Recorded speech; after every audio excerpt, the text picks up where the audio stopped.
सरकार बदलिबा परे राज्य में बढ़ी क्षीर दाम। एपरिक ओमफेड क्षीर पैकेज रंग मध्य बदलिछि। गोलापी रंगरू गेरुआ रंगर पैकेट आसुछि ओमफेड क्षीर।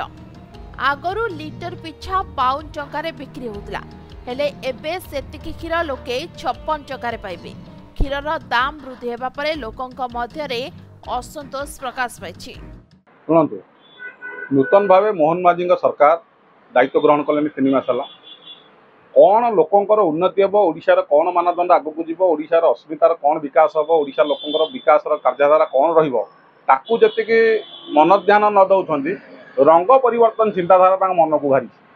लक्ष्मी बसर रंग बदलैले, कलिंग स्टाडियम बैडमिंटन स्टाडियम देखिए रंग बदल जाइए, व्हाइट कलर था गेरुआ कलर हो जाए। देखिए आउ गोटे कथा ओमफेड जो क्षीर अच्छी जोटा कि ओडिशार गो चाषी मानक गाई चाषी मानक गोटे समिति माध्यम ओमफेड गोटे विधिवत व्यवस्था लोक मानक सुविधाजनक लोक मानक क्षीर जोगा जाए।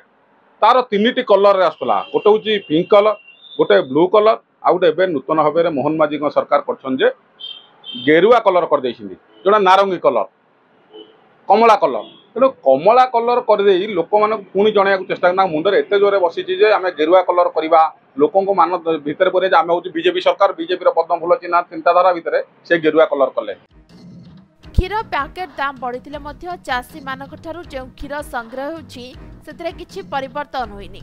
आगरू चाषी माने लिटर पिछा 35 टंका पाउथिले, आउ एबे मध्य से 35 टंका पाउछन्ते। तेबे चढ़ा दर रे क्षीर बिक्री हेबा परे मध्य चाषी मानकु काहेकि अधिक टंका दिया जाउनी बोली उठिछि प्रश्न। भुवनेश्वर बिरंची नारायण साउंग रिपोर्ट, समय लाइव।